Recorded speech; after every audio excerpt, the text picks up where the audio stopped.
Yo guys, check kamusta mga idol. So ay mag-update tayo ngayong araw ng Monday mga lods, no? Sa mga hindi nakakaalam, pasukan na po. Mga lods, balik na tayo sa realidad, no? Kailangan natin mag-work at maglulupit na news. So ito mga lods, grabe yung news natin, balita natin, update natin ngayon sa chart, grabe. Pagkakita ko kanina, nakita ko lumipad mga lods, nagulat ako. Sabi ko, ha ha ha, gumanon ako eh. So sabi ko, ang lupit nun ah. So, marami tayong news ngayon na matindi na pwedeng makaapekto sa galaw ng market sa mga susunod na araw, linggo at buwan. At ayun ang dapat nating laging alam. No? So, kung gusto niyo yung mga ganitong news, everyday updates, subscribe na kayo. At syempre mga idol, isang like lang mga loads, masaya na si Jeblo dyan. No? Palike naman ang ating video. So, mag-start na tayo. Eto na nga. Grabe. So, umangat pa siya. So, ngayon, XRP natin 2.14, BTC 92.8. Yan, umangat din yung BTC. So, balik tayo sa medyo mas mag-angat yung percent na XRP kasi kahapon, kagabi ata yun, 1% si Bitcoin, 0.5 lang ata, 0.2 si XRP. So, ngayon, halos nag 6% to kanina o 5.63% ngayon inangat ni XRP, 1.9 o 2% ang inangat ni BTC mga loads, no? Medyo malayo-layo sila. Medyo mas nag-uptrend si XRP ngayon.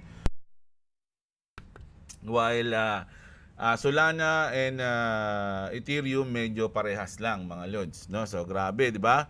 So yung ating trade nandito pa rin mga lodi. So $379 ang ating ongoing profit, nasa 22k. 22. So ayan, may lock profit na tayo dyan, don't worry mga lods, no? So grabe yan, nako, napaka-inverse ko pa naman. Hindi, ayan, joke lang. So ayan mga lods, sa mga ako actually dapat nga mag-short na ako mga lods kaya lang syempre sa mga news natin kahit papano wala akong nakikitang medyo bad news yung nangyayari sa US at sa Venezuela, pero parang hindi rin mga lods no? Kumbaga yung reaction, yung effect wala pa.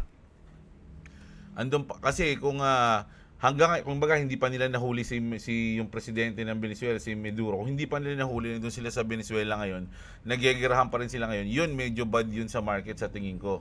Pero nung maaga nilang nahuli, nadakip nila agad o sabi kasi kinidnap So, ganun yung nangyari, hawak na nila. So, wala nang gulo doon. Kumbaga, yung outside reaction na lang ng mga iba't ibang bansa yung nangyayari, which is parang wala pa naman siyang effect ngayon sa market. So, for me, kaya medyo nag-uptrend yung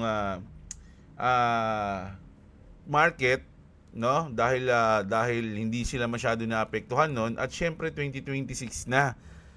This is the year. No, nagkakaroon na ng realization, no? Nako, ito na yung taon na to, ganito ganyan. No, nako, grabe. Pero ito, puntahan na natin ang ating mga balita ngayon. So sa hours natin, syempre, medyo goods na goods. Sa day, goods na goods also. Sa week, lalo na, no? Lalo na. Medyo yung week natin, no? SHIB 19%, Pepe 63%, no? Grabe pala yung mga nangyari sa week. So sa day natin ganyan lang, no? Pero goods yan mga lodi, normal lang ang consolidation. Diyan pwede maglaro ang mga players, no? So ito na, news na tayo mga lodi. Unahin na natin to. Grabe, ito sa Fox News. Fox News.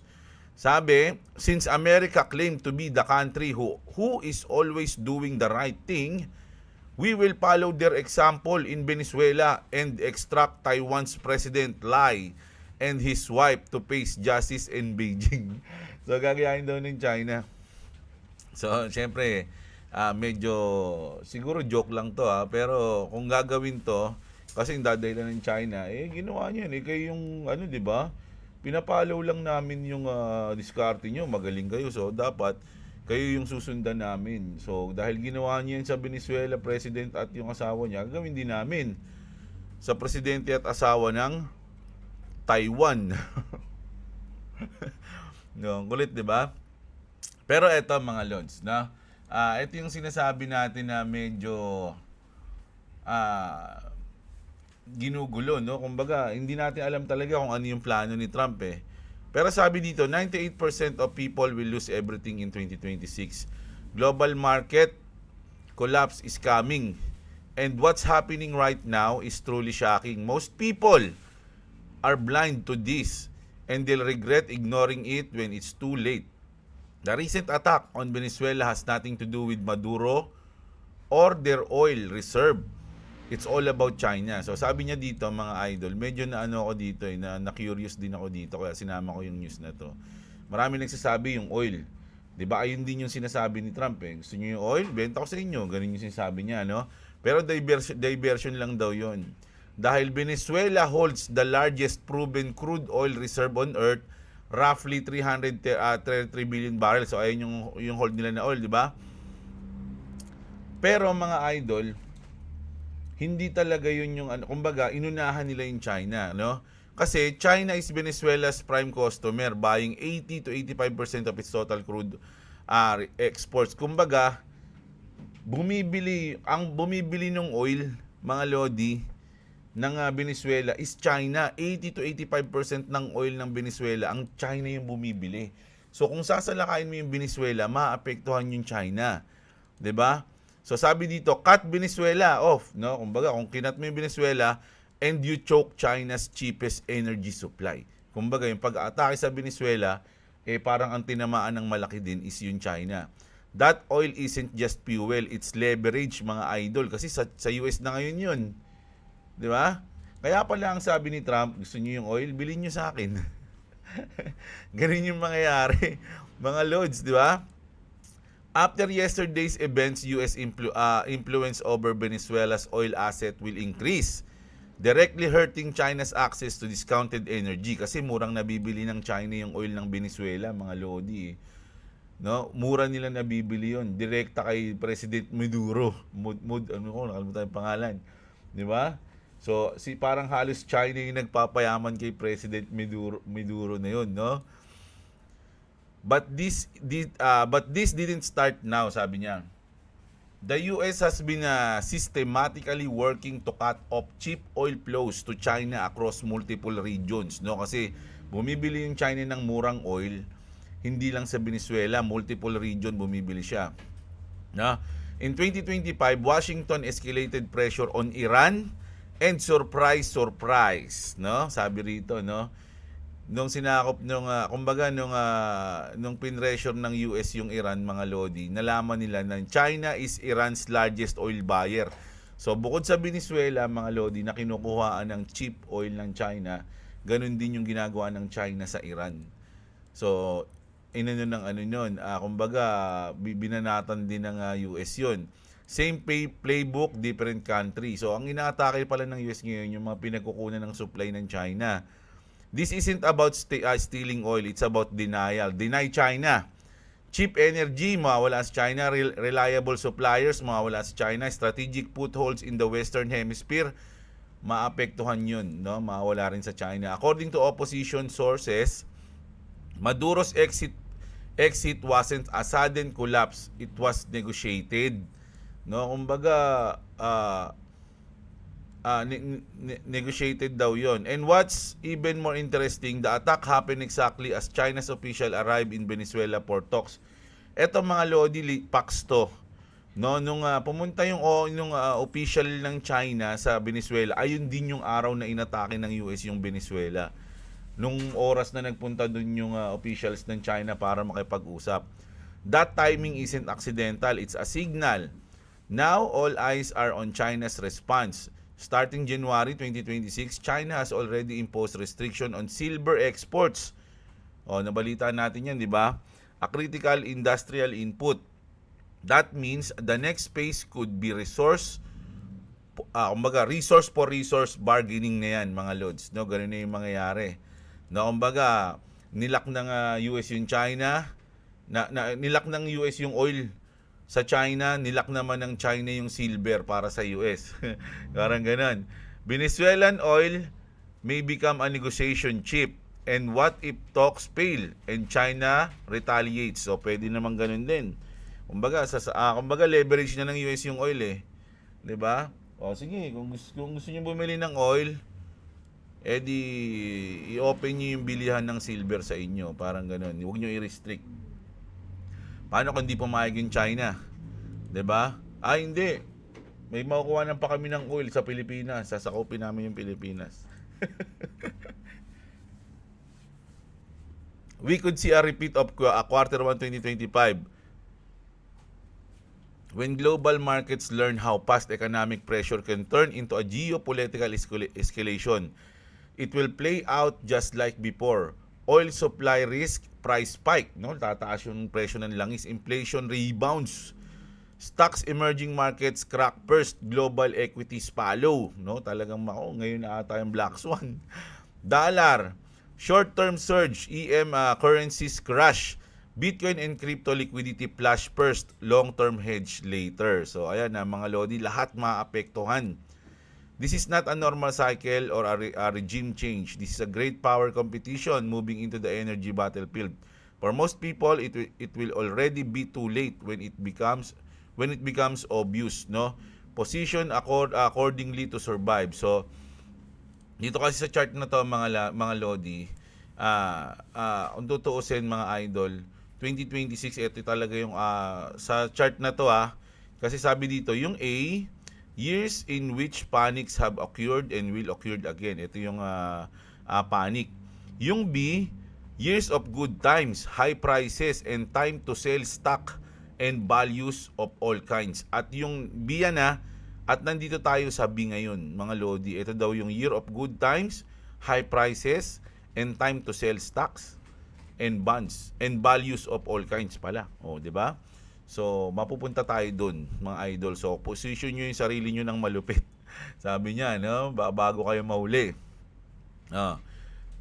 Pero mga lods, no? Bukod doon, dahil nga kinuha ng US yung oil nila, ni-restrict nila yung silver nila. Sabi dito ni Dan Morehead, mga lodi, China is set to acquire 1 million Bitcoin. This represents nearly 5% of the total supply, mga idol, no? So, bullish yan sa mga may hawak. Pero kung ikaw yung USA, dapat hindi ka magpatalo. Di ba? Ano yun? Si Satoshi na, tsaka si China yung may 1 million BTC. Kasi yung US, 100,000 pa lang, 200,000 ata sa US eh. O, di ba? So, magpapatalo ba ang US? So, hindi natin alam, mga lodi. Ano pa? Ito yung sinasabi ko, mga lods, no? Kasi nakapokus tayo sa oil. Ayun to, isa pang matinding theory to, mga lodi, no? While everyone is focused on oil, Venezuela currently holds 161 metric tons of gold reserve. Baka pampront lang yung oil. Sinasabi lang ni Trump na oil, ganyan. Pero ang target pala nila is yung 161 metric tons na gold reserve ng Venezuela. 161 tons is roughly 5.18 million troy ounces worth 22 billion dollars at pera 4,300 ounce, no, dollars, no. Ayan grabe, 22 billion. This make Venezuela the Latin American country with the largest gold holdings. Every $100 that gold rises, these holdings gains 518 million of value, no. Pag tumataas yung gold, tumataas din yung value nun. Controlling Venezuela is set to produce hundreds of billions of revenue for the US. Will the US take control of this gold reserve? Nako, grabe to. Hindi lang pala oil yung target ni Trump doon. Grabe si Trump. Gumamit ng pinagbabawal na technique, mga lodi, at nakuha niya ang lahat. Mga lods, no? Grabe yan. Sino ba yung niya? Yung advisor ni Trump, no? O si utak ba ni Trump to? Ang galing no, kung sakali. Sabi dito, starting to make sense. Pero ito is isa ring theory to. Grabe, ang daming theory, no?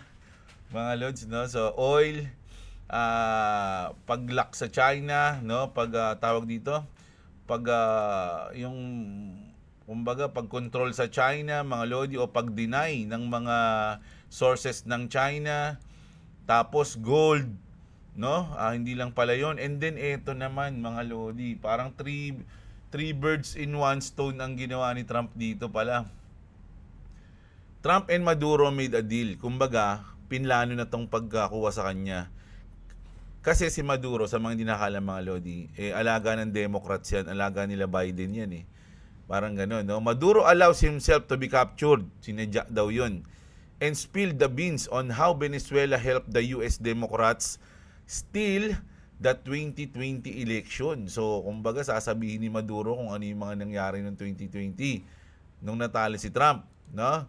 Then Trump will pardon him and his wife and go after the Democrats. Kumbaga, papakantahin niya si Maduro, mga lodi, no? Sabihin mo na lahat ng pinlano nyo at pinlano ng Democrats para sirain ako noong 2020. Sige, para ipardon kita, no? Once na kumanta na si Maduro, ang aatakihin na ngayon ni Trump is yung mga Democrats, no? Then Trump will pardon him and his wife and go after the Democrats. 2026 will be lit, yo. Sabi dito, mga lodi. Grabe, ang ganda nung strategy ni Trump, mga idol. Nakuha niya lahat, no? Ngayon, nako, patay kayo dito. Hindi lang Venezuela, mga lodi, kasi ngayon lang to 8 AM ngayon lang to, umaga, 8 mag-alas 9. Sabi ni Trump, Colombia is run by a sick man. He's not going to be doing it for very long. Patay. Ang target na nasusunod ni Trump is Colombia na. Sabi ngayon ng reporter, so there will be an operation by the US in Colombia? Sabi ni Trump, sounds good to me. Sounds good to me pala. Sorry. Sounds good to me. Sabi niya, ako, yari na si Petro, ano pangalan nun? Basta yung presidente ng ng Colombia, ako, nanginginig na yun. Pero syempre matapang yun. Drug lord din daw yun, sabi. Nako, ang dami niya. Parang nililinis ni Trump yung yung mga mga kulit sa mundo Sabi nila yun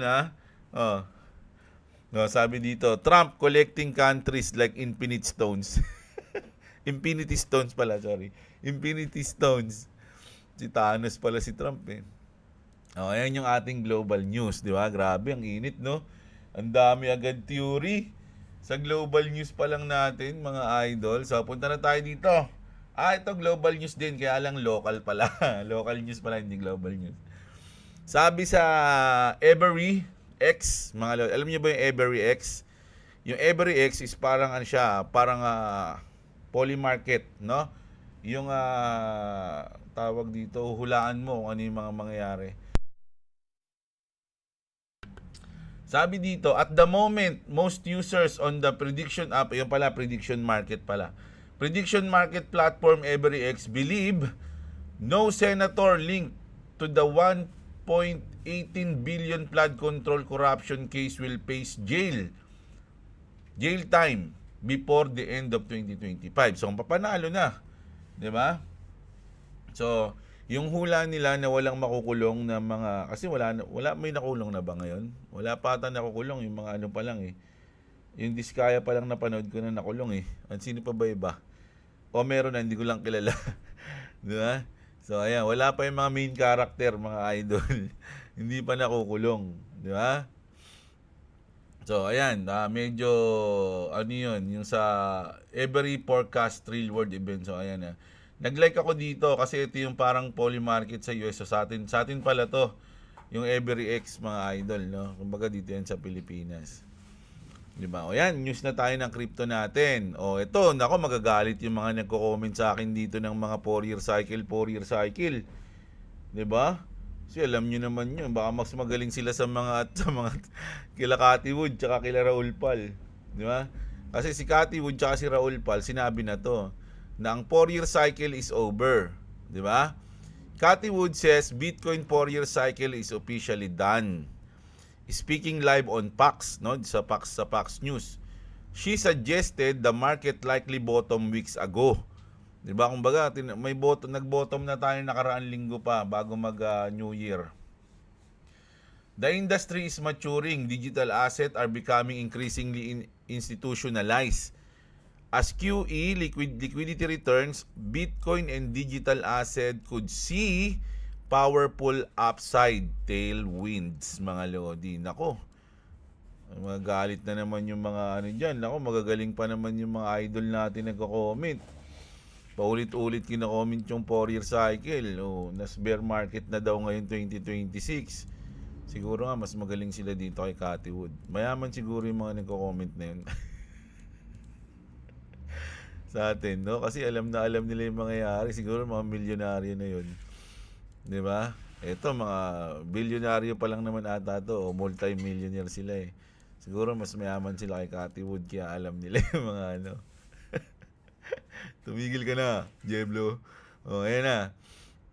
Tapos ayan bukod dyan, mga lods, no, na wala na raw tayong 4-year cycle, super cycle na raw yan, mga idol. Elon Musk, mga lodi, grabe ngayon ko na lang ulit sila nakitang magkasama sa isang lamesa ni Daddy Trump. Had a lovely dinner last night with POTUS, sabi ni Elon Musk. And PLOTUS, ano yun? Si Melania, no? 2026 is going to be amazing, sabi. Naku, paano yan? Bear market na yung tingin ng iba eh. Ibig sabihin, mali siguro si Elon Musk, no? Mali ito. Mali rin si CZ, mali rin si Cathy Wood. sorry. Joke lang. So, ayan. Okay, mainis mga Lodi. 2026 na. Hindi. Opinion lang to ni Elon Musk, mga Lodi. Sino ba to? Diba? Lang bilang yung opinion nito. Mas may bilang yung opinion nyo eh.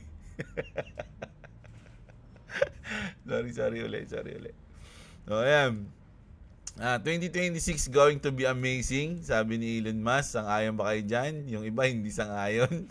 Ayan So, speaking of Elon Musk, mga Lodi, syempre, wala naman to. Sino ba to? Elon Musk could be the first trillionaire. Grabe naman si Elon, mga Lodi. Unang-unang tao naging trilyonaryo, no? Tsaka hindi trilyonaryo, dollars yan, hindi yan pesos Ayan. Elon Musk net worth could surge on SpaceX IPO speculation, valuing the company up to 1.5 trillion alongside a newly approved performance-based Tesla compensation package, mga idol. 'Di ba? So, okay, maniwala dyan. Maniwala kayo sa inyo. joke. Ayan. So, isipin nyo, no? Ikaw yung unang trilyonaryo sa mundo. Grabe, sana olds.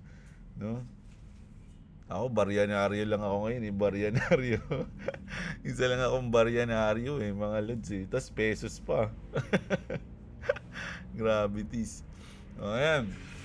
Tapos, Jamie Dimon, no? CEO ng JP Morgan Chase, mga idol, goes on national TV and says, crypto is better than the current financial system. The experiment phase is over, mga idol, no? So, dati, ayaw niya ng crypto, ayaw niya ng Bitcoin, ayaw niya ng mga ganyan-ganyan kasi gusto niya yung fiat money. Siyempre, bangko sila Di ba? Pero ngayon, ini-embrace na, mga lods, no? Ilang beses niya nang sinabi yan, mga idol, no? This is the pivot of the century. Andito tayo ngayon sa panahon kung saan magsisimula ang cryptocurrency, no, bilang o yung blockchain bilang bagong financial system. Kung natatandaan nyo kailan huling nangyari to, nung panahon pa nang wala, kumbaga panahon pa nang wala pang papel na pera, parang ganoon, ha? Tapos ang nangyari, nagkaroon ng mga, alam ko dati sa history lang ako, kumali ako kung correct niyo na lang ako. Parang ang nangyari nun is parang pirma-pirma lang yun ticket, tas may pirma. Ito yung nakapeg to sa gold, no, na kapag may-ari ni ganito, parang sulat-sulat lang yun, hindi pa siya pera. So yung panahon na yun, doon nagsimula yung parang money, no, na gagamitin yung fiat money, no, bukod sa coins, yung mga silver coins, gold coins. Bukod doon, nagkaroon na tayo ng mga parang paper money. So ayun yung history, mga lods, no. Simula ng paper money. Ilang taon na yun, landaan taon na yun. So ngayon, meron tayong gagawin bagong history, no? This is the pivot of the century. Ito na yung start kung saan magsisimula ang cryptocurrency or blockchain, no? Dito na tayo, magbabago na yung ating financial system at naabutan natin 'yon. Swerte natin, no? Nasa era natin nangyari yung ganun. Oh, 'yun, 'di ba? Napakaganda, 'di ba? Dito tayo nag-start. Kasama tayo sa start ng history na blockchain o cryptocurrency na yung gagamitin, magbabago yung ating financial system. Napaka-solid, 'di ba? Oh, ayun, grabe. And then hindi lang si JP Diamond, syempre Jamie Dimon, JP Diamond. Jamie Dimon, JP Morgan kasi. Oh, ayan. Sabi dito, mga Lodi, no, SEC Chair Paul Atkins just confirm a crypto innovation exception is coming this month. Oh, grabe. Pati yung ating idol na SEC Chair, sinasabi na to. Imagine sasabihin to ni ni Gary Gensler, yung dating SEC na kinabubusita ng lahat, mga Lodi. Imagine imagine nyo ba na sasabihin niya yung mga sinasabi ngayon ni Paul Atkins, mga Lods? This is how industry scale, sabi dito. First, permission. Ayun yung pwedeng unang mangyari. Then sunod, participation, and then acceleration. No? The era of uncertainty is ending. US crypto is going mainstream. Grabe. Talagang isipin yung mga idol, mga opisyal na ng gobyerno yung nagsasabi ng ganito. Dati galit yung gobyerno sa crypto, no? And then the flip happen, mga idol, no? Lahat na sila ngayon ini-embrace ang crypto, ini-embrace ang blockchain. So kaya marami nagsabi na ito na yung oras ng pagbabago, mga lods, no? Crypto is going mainstream, sabi dito ni Paul Atkins, 'di ba? Paano kayo hindi magiging bullish sa mga ganitong balita, 'di ba? Sobrang solid. ito pala yung huli ko. Ito pala yung news ko na si to, kilala niyo na to syempre, 'di ba? Si David Schwartz, mga Lodi, at ito si Nicolas Maduro, yung presidente ng Venezuela nung nahuli siya. Kasi marami nagsasabi bakit ganyan daw o ang weird daw mag-selfie ni David Schwartz. Ito pa yung caption niya, put me in a bikini. Ang kulit din talaga no? So, parang na-predict niya daw yung magiging itsura ni Maduro nung nahuli siya, si Maduro. Kaya ganyan, ang kulit no? Kulit na mga Riddler ng XRP Army, no? O, ito. Si Nancy, kilala niyo si Nancy, si Aling Nancy? Nancy made it crystal clear, sabi dito, yung upholding CRO o CMO broke down XRP rewards is the most straightforward way possible. You spend, you go about your day, and XRP finds its way back to you. Parang quotes No buzzwords, no theatrics, just utility doing what it's supposed to do, mga Lodi. No? So sa to, CRO and CMO ng uphold, mga Lods, no? So siya? Mali XRP.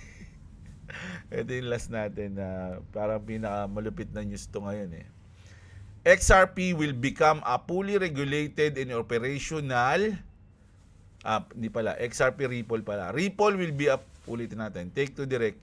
Ripple will become a fully regulated and operational national trust bank. And there isn't anything anyone who doesn't approve can do about it, mga idol. No? Alam nyo, naalala ko na naman yung nire-research ko yung XRP noon na may kaso pa sila noon, mga Lord, share ko lang ng konti. May kaso pa yung Ripple noon, kaya ang bagsak ng XRP noon. And then nakita ko yung roadmap nila, yung mga plano nila, yung mga partnership nila na nilalakad noon. Tapos parang inisip ko noon, no? Parang tinatanong ko sa sarili, ibig sabihin mag-apply sila ng ETF?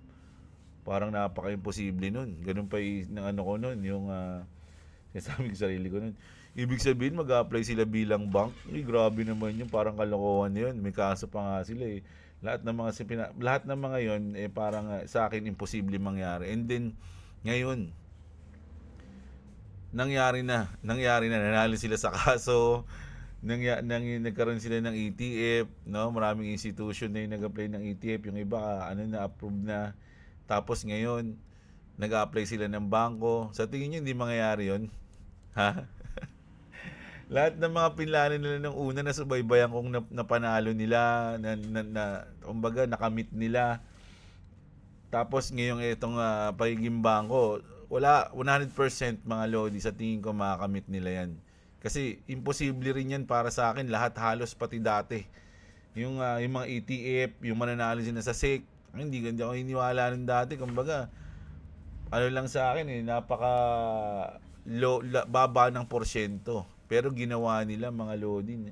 Halos isang taon nga lang simula nung nanalo sila, di ba? Nagkaroon sila ng mga ETF, yung mga partner nila dumami, yung mga inacquire nila, grabe.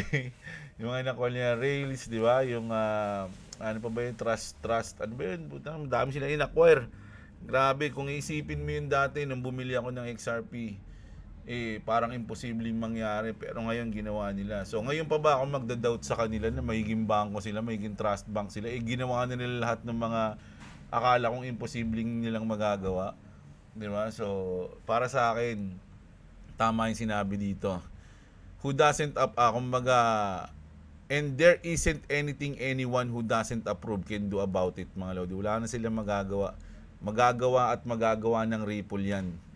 Wala silang palag. Ganun. So, ayun. Yung news natin ngayong umaga, mga Lods. No? Medyo maiksi lang, pero saan na-enjoy nyo yung ating balita ngayon, update ngayon. Mga idol, check natin. Ano nangyari, bumagsak na ba? Oh my goodness! No, ongoing profit 367 USD. Oh, 21,000, no? Dito nasa 23 na yan kanina. So, okay lang 'yan. Alam naman natin 'to, mga Lods, no? Sinusubaybayan lang natin 'yan. Nakita 50-50 lang tayo diyan, mga Lods, percent lagi, no? So, dito ayan, tingnan niyo, nung umakyat siya diyan, explain ko lang. Ang 50% niya dito sa blue. So, dapat dito yung stop loss ko. So, hindi inabot, umangat. So, nung umangat, check ulit natin. From this to this, sana. Dali ulit. From, from this, umangat siya dito. Ayan pa lang yung una nun, di ba? Umangat siya ng ganyan. Sana ang 50% niya dito. So, dyan ang stop loss, lock profit mo, hindi ulit inabot. So, lumipad siya ulit.